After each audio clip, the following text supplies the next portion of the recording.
Oi pessoal, muitos de vocês já me conhecem, né? Meu nome é Maísa, professora de vocês em História e Sociologia juntamente com o João. E hoje a gente vai estar dando continuidade ao assunto que a gente já tinha começado, né? Na aula passada. E na verdade a gente terminou, né? Que a gente falou sobre a Antiguidade Clássica e a queda de grandes impérios, como o Império Romano e o Império da Grécia, né? E a gente vai estar hoje dando continuidade por ordem cronológica, falando sobre o Império Bizantino e sobre o feudalismo, que são grandes acontecimentos históricos que se seguem à queda do Império Romano. Então a gente vai estar dando entrada nesses assuntos mesmo. E a ficha de questões que eu vou estar usando aqui hoje já está no e-mail de vocês, inclusive com mais questões, se não me engano tem 8 questões na ficha. E essa semana eu vou estar disponibilizando algum resumo para vocês sobre esse assunto ou sobre outros que a gente já tratou. Então é um assunto fácil, né? Que não é de grande complexidade, a gente já viu bastante, é um assunto que sempre cai, né? Nos Enems, em vestibulares, e uma diversidade bem grande de questões mesmo, de textos, a gente pode encontrar em qualquer vestibular, então é sempre bom estar atento. É um assunto que a gente hoje vai dar uma passagem mais para relembrar, né? Assim como a gente está fazendo com outros assuntos, que são assuntos muito importantes. Então a gente vai começar agora com o Reino Bizantino, né? Império Bizantino. E a gente vai ter o que, né? Nessa questão do Império Bizantino. A gente vai ter o início dele com a divisão do Império Romano. Então, quando a gente tem a queda do grande Império Romano, né, que foi muito importante para a Antiguidade Clássica, a gente não vai ter a queda dele por completo. A gente vai ter uma quebra, né, uma repartição desse Império Romano entre Império do Ocidente e Império do Oriente, né? Então, o Império Ocidental vai ser aquele que vai se desfacelar, né? Aquele que vai se quebrar primeiro. Então, a gente vai ter um período de tempo aí entre a queda do Império do Oriente e do Império do Ocidente. Então, o que é que vai acontecer com esse Império Ocidental? Ele vai ser subdividido, né? Como a gente sabe, a gente teve um pouquinho antes do final desse Império Romano, né, dele unificado, a gente vai ter o que? A invasão bárbara. Então, um dos assuntos que caem também são a formação dos povos bárbaros. No caso, a gente tem muitos povos bárbaros, né? A gente tem os hunos. Os povos bárbaros, a descrição completa deles é que eles são aqueles povos que eles não eram cidadãos de Roma e que eles não falavam os idiomas latinos, né? Provenientes do latim. Então, a gente tinha os hunos, a gente tinha os anglo-saxões, tínhamos, né, os eslavos, tínhamos os germânicos. Então, era um conjunto de povos que habitavam as redondezas daqueles terrenos, né, daquelas posses que pertenciam ao Império Romano. Então, quando a gente tem aquela fragilização final, no finalzinho mesmo, né, naquela queda, na quebra mesmo, a gente vai ter a invasão muito agressiva na parte ocidental desses bárbaros que vão acabar, né, terminando de destruir aquela parte do império, fazendo com que as pessoas fujam para os campos, né? E aí a gente vai ter o iníciozinho da formação dos feudos na Europa. E a gente tem que pensar, né? A gente teve essa queda do Império Ocidental e o que acontece com o Império Oriental. A gente vai ver, né, se a gente for olhar geograficamente falando, é uma coisa que não vai cair no Enem, mas que vale ressaltar, é que a parte oriental de Roma, ela era rodeada, né, em 3 lados dela por grandes mares. A gente tinha o Mar Egeu, a gente tinha o Mediterrâneo, a gente tinha o Mar Mármara, que eram grandes porções, né, de água que faziam, né, a proteção daquele local. Então a gente tinha uma parte do Império Romano muito mais protegida, então que ela sobreviveu com muito mais potência à tentativa de invasão desses bárbaros. Então a gente vai ter aí a permanência dessa parte do império que mais à frente também vai vir a cair, mas que antes de sua queda passou a se chamar Império Bizantino. Então, o que acontece, né, é que o imperador naquela época, deixa eu ver, era Constantino mesmo, ele fez o quê?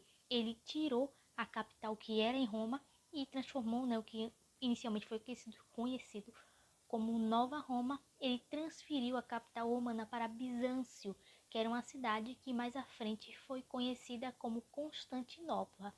Então, por isso que a gente chama, né, Império Bizantino, por conta dessa transferência aí de capitais. E a gente vai ter Constantinopla como o centro, né, das movimentações. E a gente vai ver que durante muitos anos, né, esse Império Bizantino ele começou no século VI depois de Cristo. Então a gente vai aí ver uma grande movimentação financeira, principalmente porque a gente tem a presença de grandes rios, né, de grandes mares que vão ajudar nessa questão do tráfego de mercadorias, de metais, de especiarias e de muita coisa que naquela época era extremamente essencial para a movimentação financeira. E a gente vai ter, né, todo esse êxodo econômico, cultural, social, né? A gente vai tendo o resgate de muita coisa que era do antigo Império Romano, né? Então a gente vai ter aí questões de costumes, uma coisa que vai ser trazida também vai ser a religião cristã, né? A Igreja Católica, os papas, alguns costumes. E a gente vai ter, como eu falo mesmo, a gente vai ter o ápice mesmo desse Império Bizantino com o governador, né, com o imperador Justiniano, que vai ser um imperador muito importante mesmo, né? Ele vai estar lá, ele vai trabalhar em uma unificação geral desse Império Bizantino por meio da religião. Ele também vai ser responsável, né, por um conglomerado de leis que vai juntar as leis desde a Roma antiga até agora, né? E vai fazer meio que um código civil mesmo. Então a sociedade vai ser mais burocratizada, mais pautada em normas, em leis. E ainda assim ele vai conseguir essa unificação, né? Então ele vai trazer um ponto importante que eu já vi muito caindo em vestibulares, que é a questão iconoclasta. Que quando a gente pensa nessa questão da religião trazida dentro do reino bizantino, do império na verdade, a gente vai ver que esse imperador Justiniano, a partir do momento que ele consegue a unificação religiosa dentro daquele estado, né, ele vai fazer o quê? Ele vai proibir a adoração de imagens que à vista dele não deveria ser permitida e uma série de coisas que naquela época foi julgada correta por ele e por seus apoiadores. Então ele proibiu a adoração de imagem e isso ficou conhecido como a ocasião, né? O ato iconoclasto. Então isso causou um grande atrito com a Igreja Católica, com os papas, né? Que eles exerciam muita influência e que naquela época, principalmente as questões da vinda de imagens de santos, de Maria, né, reproduções de Jesus Cristo que também foram proibidas naquela época, davam um grande lucro, davam grande renda à igreja e fortificava mais ainda, né, além do poder geral que ela já possuía. Então isso causou um grande atrito mesmo, como eu já vim falando, que ficou chamado como Cisma do Oriente, né? Lembrando que o Império Bizantino foi o Império Oriental, né? Aquela parte que sobrou do antigo Império Romano. E a gente tinha, né, a organização social. Então, a organização social daquele império, ele era o de praxe já muito conhecido por nós, né? Era uma hierarquia. Então, você tinha o rei, né? O imperador, no caso, deixa eu olhar aqui no meu resuminho. O imperador, a nobreza, né? No caso do imperador, a gente tinha o imperador, sua mulher, que inclusive na época esse imperador que a gente fala, né, Justiniano, que foi tão importante, teve sua esposa chamada Teodora, né, que na época foi muito participativa dentro das questões políticas do império.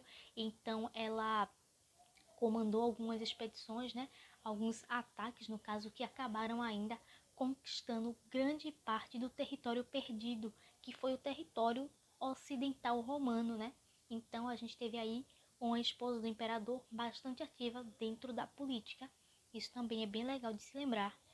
Então a gente tinha a nobreza, né, que tinha os lordes, os condes, enfim, toda aquela questão. Lembrando que a religião católica, ela também foi um marco, né? Ela foi uma ponte para sustentar a nobreza naquela época, né? E toda uma outra questão, já que o rei, ele era visto como uma personificação também muito religiosa, entre uma série de coisas que aconteciam, que já são conhecidas pela história, né? E a gente tinha o alto clero, que era essa igreja, que era o papa, né, os grandes bispos, e a gente tinha também a elite, que eram os grandes fazendeiros, os grandes comerciantes, né, que principalmente utilizavam essas rotas marítimas. E a gente tinha os pequenos agricultores, os pequenos também comerciantes, e depois a gente tinha o povo pobre, né, que era a plebe, os plebeus, os escravos e uma série de outras pessoas que não estavam, né, incluídas nas outras partes, né, da sociedade que possuíam verba, né, que possuíam renda. E a gente teve também um ponto extremamente importante, né, depois de tudo isso, que foi a queda do Império Oriental Romano, né? A gente diz que a gente começa o feudalismo após a queda de Roma, mas a gente tem que lembrar que antes de toda essa tomada geral do feudalismo em toda a Europa, a gente tem esse marco, né, que é o Império Bizantino, que continuou durante muitos anos após a queda do Império Romano. Mas como sempre, né, como todos os grandes impérios, também vai ter a sua derrocada, também vai ter a sua queda. E foi exatamente isso que aconteceu com o Império Bizantino. Mesmo com toda essa sua riqueza cultural, entre outras coisas, né, principalmente financeira, após a morte do imperador Justiniano, fora as questões, né, que a gente já tinha dos grandes atritos com a Igreja Católica, que na época era uma instituição, né, extremamente poderosa, acabou que os bárbaros se aproveitaram dessas questões, né, chegaram os povos eslavos e acabaram por invadir aquele território, né, que já estava bastante fragilizado mesmo depois daquele auge que a gente teve com o Justiniano, e acabaram tomando aquele espaço, né, que antigamente era o Império Oriental, né, o restante do Império Romano, e daí a gente vai ter a queda do Império Bizantino com a repartição do seu território em feudos. E aí a gente vai ter essa tomada total e a gente vai entrar de cabeça mesmo no que a gente chama de período feudal, né, de era feudal. E é basicamente isso. Lembrando que existiram outras questões que marcaram também o Império Bizantino, como as próprias cruzadas, né? Na época a gente também estava tendo a chegada do pessoal lá, né, do Oriente, a gente estava tendo os árabes também, com Maomé e outras religiões também se aflorando, né? Em todas as partes do mundo existiam outros acontecimentos extremamente importantes. Então, na época, os árabes também se aproveitaram da questão e acabaram tomando parte do território, tanto que hoje a área, né, onde era o Império Bizantino é a famosa Istambul, né, que é uma cidade que foi tomada pelos árabes e hoje se chama Istambul, que foi o que sobrou, né, o que restou desse grande império, que foi o Império Bizantino, né? E ele teve fim no ano de 1453. Então a gente vê aí muitos anos após a queda do primeiro, né, do antigo Império Romano. E agora a gente vai para o feudalismo. Eu quero que essa aula fique bastante curta, né? Que são assuntos que é fácil de lembrar e realmente quem gosta, quem quer saber mais a fundo sobre eles, tem que dar uma pesquisada, ver umas videoaulas também, né? A gente tem muita coisa sobre isso, material bem extenso. E a gente vai ver o feudalismo, que também é uma coisa bem simples, né? Que foi uma organização econômica, política, social e cultural baseada na posse de terras. Então, quando a gente lembra, né, o que a gente estudou, principalmente na aula anterior, que a gente viu o Império Romano, a gente viu a Grécia Antiga como impérios, né, como locais onde afloraram muitos ideais que a gente traz até hoje. Então a gente viu a questão da política, a gente viu a filosofia, a gente viu pautas sociais sendo debatidas dentro da própria sociedade, na Ágora, entre outras localidades, né, em praça pública mesmo. Então, aqueles foram períodos de grandes avanços sociais, de grandes avanços na linguística. Então, a gente se pergunta, né, o que aconteceu com tudo isso? Na época que a gente teve a invasão bárbara, né, a invasão dos bárbaros que acabou por desfacelar todo esse império, tanto do Oriente quanto do Ocidente, a gente teve essa questão. Eita, a câmera tá caindo aqui um pouquinho. Mas tudo bem, a gente teve toda essa questão, né? Não é que as pessoas esqueceram da filosofia, não é que as pessoas esqueceram das discussões sociais, elas foram obrigadas a se distanciar das práticas, né? Então a gente teve aquela invasão violenta dos povos bárbaros, né? E grandes povos, né? Como os germânicos, entre outros também, eles não tinham essas práticas que os romanos tinham, que os gregos tinham, então eles não deram importância para tal. A única coisa que eles levaram dos gregos foi a religião, mas ainda assim a cristã. Eles também tinham outros costumes, mas nada que se comparasse às práticas que a gente tinha anteriormente. Então, a gente tem aí a entrada, né, na Idade Média, né, que foi dividida entre Baixa Idade Média e Alta Idade Média, que vai ser um assunto que a gente vai discutir na próxima aula, que acaba sendo um pouco extenso, né?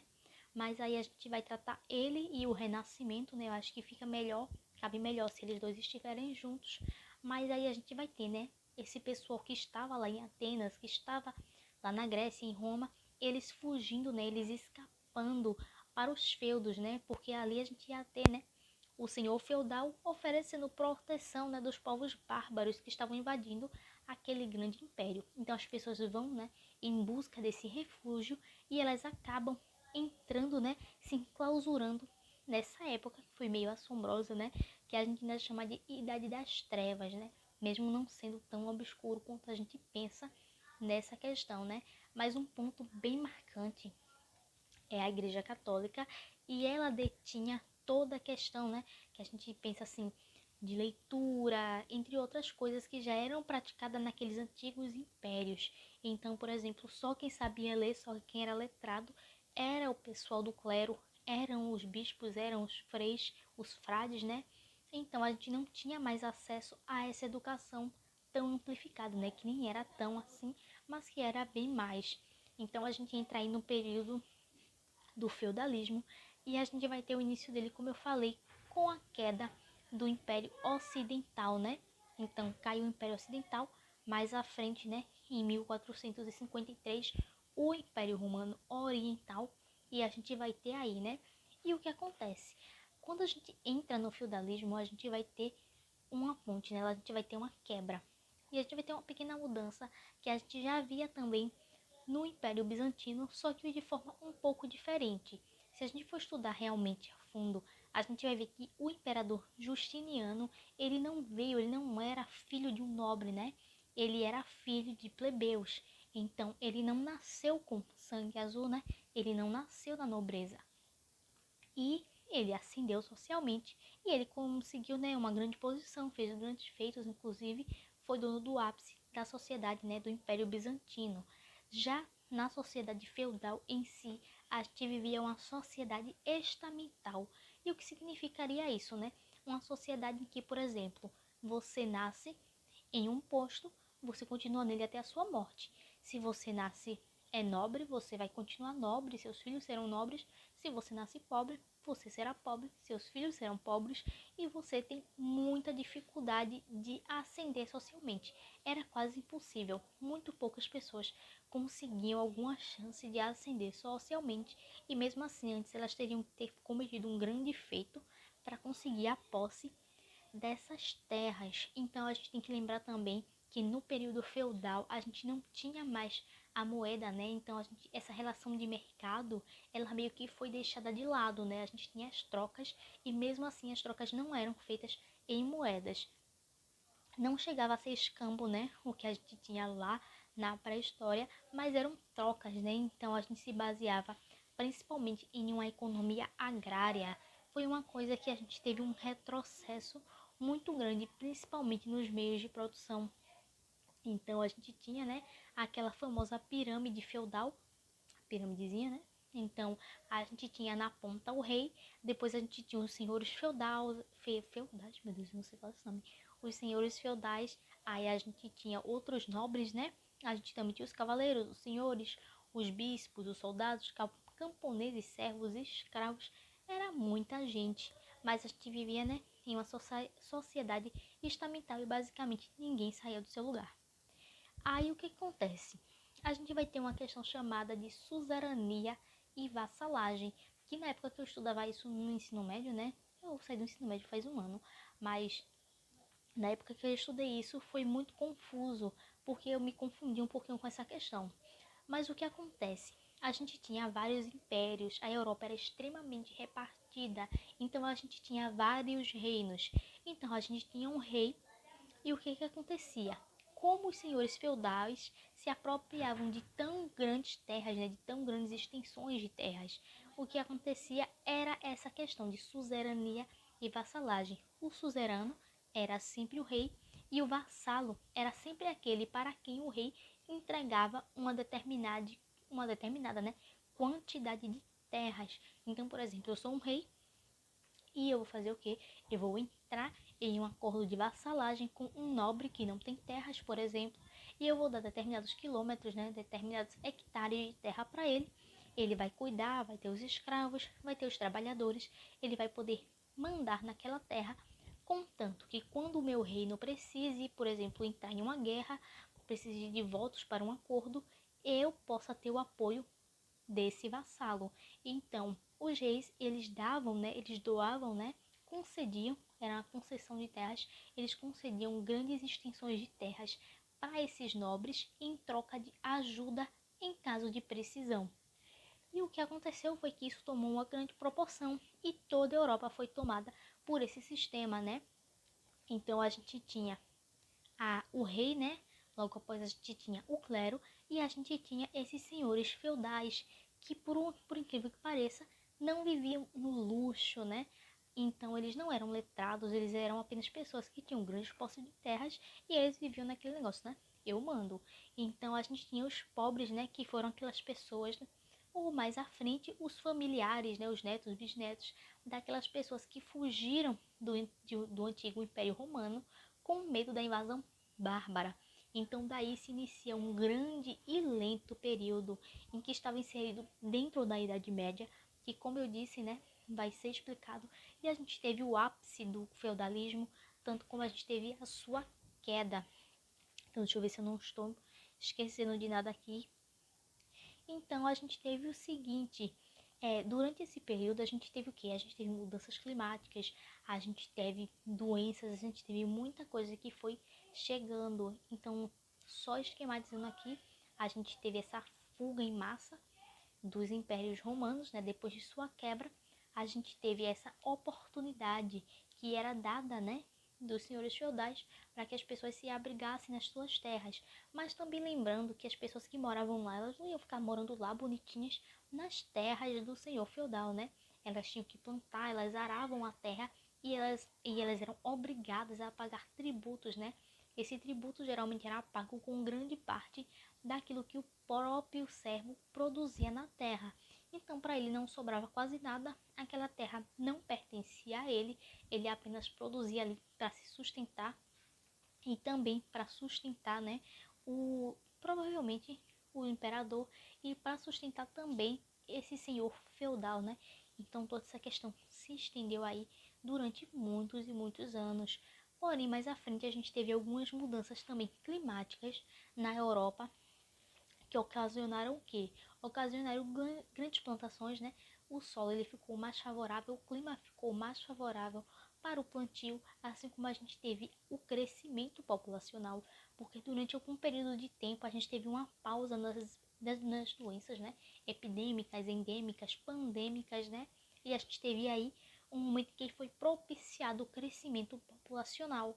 E a gente também teve algumas invenções, o tear, entre outras coisas, que vão aí dar iniciozinho, né, o iniciozinho do capitalismo, daquela questão, né, da indústria mesmo, das ideias, inovações, e a gente vai ver também o iniciozinho da era mercantil, que vai marcar o fim do feudalismo, lá mais ou menos, né, no século XVI, que é quando outras ideias surgem, todos os ideais e tal. Aí a gente vai ter essa quebra, né? O que acontece é que vendo que se sobravam excedentes da plantação, porque, por exemplo, se você tinha uma população maior, você tinha mais pessoas para plantar, você tinha mais pessoas para colher. Consequentemente, começou a sobrar, vamos supor, eu tenho uma plantação, sobraram 500 batatas, eu não vou comer tudo isso. O que eu vou fazer? Eu vou vender. Então eles queriam tirar lucro e percebendo que eles podiam tirar lucro em cima disso, os senhores feudais eles começaram a pressionar mais ainda aquele pessoal que trabalhava nas suas plantações. E isso causou grandes revoltas, porque aquele povo já vivia em uma situação de miserabilidade extrema. Então ocasionou o quê? Grandes revoltas que hoje a gente chamaria de revoltas do proletariado, mas que foram revoltas do povo, né, revoltas da plebe, que começaram a pedir por melhorias. Alguns, né, dos senhores feudais acabaram cedendo algumas melhorias. Alguns que cederam não foram aceitos pelos reis, né, e tiveram suas terras tomadas de volta. De novo, meu Deus do céu. Enfim, tiveram suas terras tomadas de volta E uma série de coisas se sucedeu a isso, né? A gente teve a fuga de algumas pessoas que estavam também produzindo. Elas foram para fora desses locais, né? Dos feudos, inclusive, era proibido uma pessoa ir embora, deixar a terra, né? Deixar o feudo. Mas algumas pessoas conseguiram escapar e foram se abrigar ao entorno dos castelos. Antigamente, né? Os castelos dos senhores feudais ou dos reis, mesmo dos imperadores, eles eram fortificados, eles tinham grandes muralhas, né, que protegiam esse rei. Então, eles ficavam ao redor do castelo fazendo comércio naquela borda mesmo, naquele muro, e foram chamados de burgos, né? Os burgos que foram onde os primeiros burgueses, né, o primeiro projeto de burguês começou a se instalar, né, caravanas de comerciantes. Então, eles começaram a se instalar naquelas regiões, formando os primeiros conglomerados de pessoas que faziam aquela comercialização. Então, aí a gente teve os primeiros resquícios da queda do feudalismo, que também é ligado à religião, lembrando que o Papa, a Igreja Católica, ainda tinha uma influência muito grande nessa época, coisa que a gente também vai ver na outra aula, né? Com a questão da Alta Idade Média e da Baixa Idade Média. Então, só para completar aí, depois de um tempo a gente vai ter o surgimento, né, a chegada da peste negra, né, a peste bubônica, que acabou dizimando um terço basicamente de toda a população europeia. Algumas pessoas dizem que 70% de toda a população daquela época realmente veio a falecer em decorrência, né? A doença ela ia e voltava anualmente e acabou dizimando muitas vidas, né? O, o mundo sim entrou em decadência, entrou em colapso, principalmente a Europa, e acabou que deu no que deu, né? A gente teve o renascimento, né? Daquela questão de não só de trocas, mas de comércio mesmo, o início do capitalismo e de uma nova era com o renascimento e uma série de outros acontecimentos que a gente vai estar vendo mais na frente. Agora eu vou trazer para vocês algumas questões, né, sobre esses assuntos já citados aqui. Só lembrando que naquela época, por exemplo, com toda essa questão da desobediência, da desordem, de uma série de coisas que aconteceram, os reis, principalmente, se aproveitaram dessa situação para expulsar os senhores feudais e tomar novamente posse. Eita, de novo isso. Tomar novamente posse das suas terras.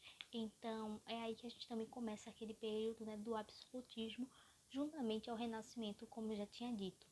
Então, se aproveitando de toda a situação, eles conseguiram, né, tomar para si aquelas terras, né, que estavam sendo emprestadas por meio, né, por concessão da vassalagem entre nobres e o rei. Então, só foi uma questãozinha que eu esqueci de citar.